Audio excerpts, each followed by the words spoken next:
Egun on guztioi eta mila esker gaur ere gurekin izateagatik. Aste honetan ezagutu ditugu Eusko Jaurlaritzaren aldetik, Azpiazu jaunaren aldetik, datozen hilabeteetarako aurre ikuspen ekonomikoak Araba, Bizkaia eta Gipuzkoarako.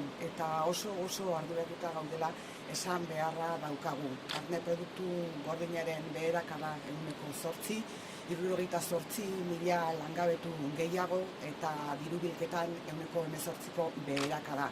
Oso datu arduragarriak dira horiek Euskal Herria Bilduren ikuspuntutik gizarte honentzako. Baina gobernuaren aldetik, Urkullu jaunaren aldetik eta bere alderdiko ordezkarien aldetik entzuten duguna da murrizketak eta Europari begiratzea edo estatuari begiratzea. Eta guk uste dugu lanean hasteko garaia dala eta guk herri honetan pentsatuz eta herri honetako neurriak hartzeko garaia dala. Behin baina gehiagotan aipatu dizuet, Euskal Herria Bilduk baduela plan bat. Eta plan horren inguruan hitz egiten dudan aldiro esaten dut, plan hori nahi dugula partekatu. Plan horren inguruan nahi dugula hausnarketa bat egin, eragileekin, gainera alderdi politikoekin, herri hau osatzen dugun guztiekin. Gu harrituta gaude, gobernuak une honetan dirubilketak behera egingo duenean ez dirubilketaren inguruko inolako hausnarketarik egitea.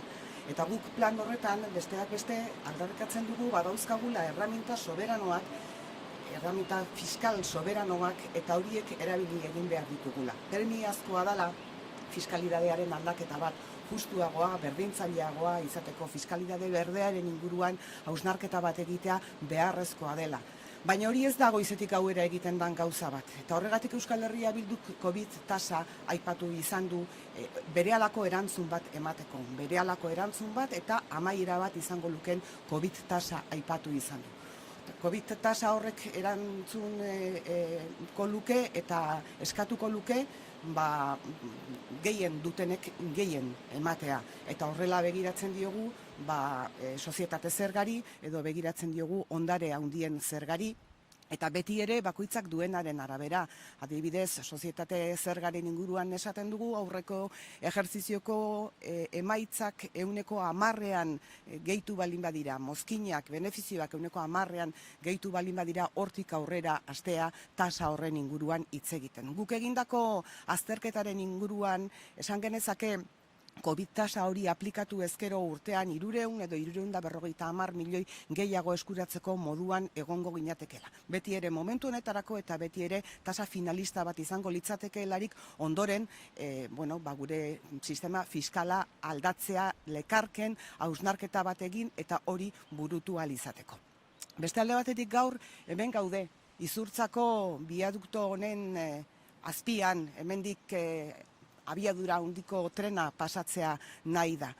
Guk uste dugu momentu honetan gastuak priorizatu egin behar direla, lehenetsi egin behar direla, eta momentu honetan abiadura handiko trena bezalako infrastruktura handiak eta gizartearentzat benefiziorik ez daukaten, onurarik ez daukaten era honetako azpiegitura erraldoiak moratoria batean sartu behar direla eta jendeak behar dituen beharrei erantzun behar diegula.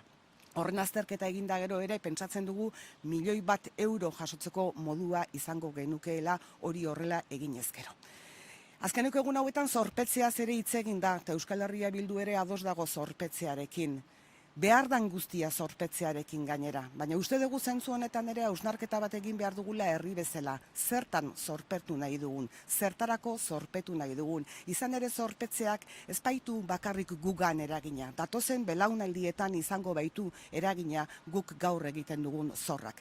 Beraz, zorra balin bada politika publikoak indartzeko, enplegu gehiago sortzeko, enplegu ez prekarioa sortzeko, emakume eta gizonen arteko arrakala txikitzeko. Zorra balin bada krisi energetiko honi aurre egiteko, zorra balin bada udaletxei oxigenoa emateko, horretarako guztirako Euskal Herria Bildu ados dago behar adina zorpetzeko. Udaletxeak dira lehen lerroan herritarrei erantzuna ematen dietenak. Horregatik akordioa sinatu genuen Partido Sozialistarekin eta Podemosen Madrilen udaletxe bakoitzak dituen beharren eta dituen kapazitateen arabera zorpetze hori egin dezan.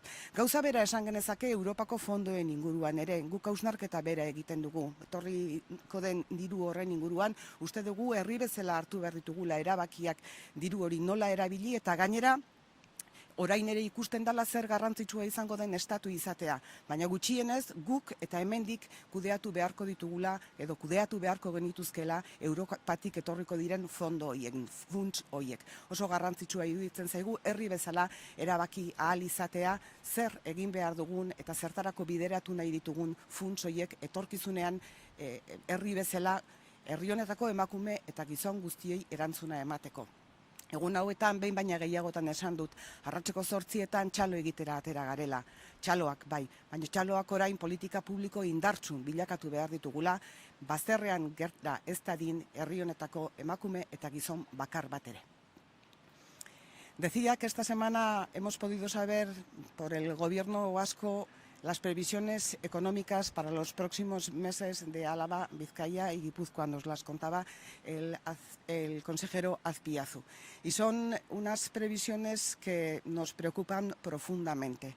Una bajada, un descenso del Producto Interior Bruto del 8%, 68.000 paradas y parados más, un 18% de descenso en la recaudación, y vemos que el Gobierno y los representantes de su partido una y otra vez hablan de restricciones, de recortes, y que miran a Europa y miran al Estado español. Y nosotras creemos que es el momento de trabajar desde la corresponsabilidad para tomar decisiones, para mejorar la vida de los hombres y mujeres de este pueblo, para salir de esta crisis todos y todas reforzadas.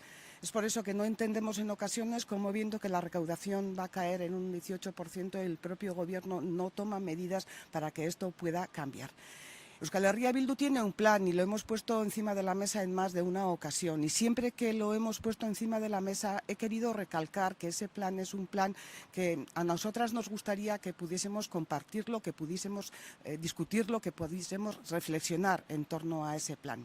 En todo caso, creemos que con la bajada de la recaudación que se nos plantea, tenemos que utilizar nuestras herramientas soberanas para dar la vuelta a esa situación. Nosotros podemos incidir en nuestra política fiscal, podemos poner en marcha una política fiscal más progresiva, más que iguale más a la ciudadanía, que dé oportunidad a todas las personas, una política fiscal más verde en este momento de crisis climática, y lo podemos hacer, pero no es algo que podamos hacer de la noche a la mañana.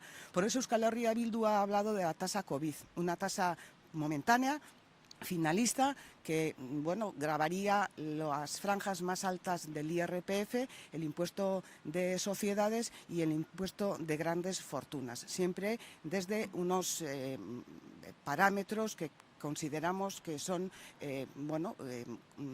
de alguna manera factibles en este momento. En caso del impuesto de sociedades podría ser a partir del 10% de beneficio respecto al beneficio del año anterior, y de ahí en adelante pues diferentes gravámenes según esos beneficios. Nosotras hemos hecho un estudio y creemos que así podríamos obtener entre 300 o 350 millones al año. Hoy estamos aquí bajo el viaducto de Izurza del tren de alta velocidad, y creemos también que el tren de alta velocidad y otras grandes infraestructuras deben tener una moratoria, deben parar en este momento, y debemos destinar el dinero que destinamos para ellas para dar respuesta a las necesidades que tienen las mujeres y los hombres en este momento. Esta crisis nos está afectando muchísimo a todas, y creemos que hay que priorizar el gasto que hacemos en este momento. Tenemos que invertir en políticas públicas fuertes para dar respuesta a todos esos hombres y a todas esas mujeres. Creemos que haciéndolo así obtendríamos 1 millón de euros al año. También tenemos que hablar de endeudamiento. Euskal Herria Bildu está dispuesta, cree que es necesario el endeudamiento, lo que haga falta endeudarse, pero creemos que tenemos que hacer una lectura sobre cómo y para qué endeudarnos.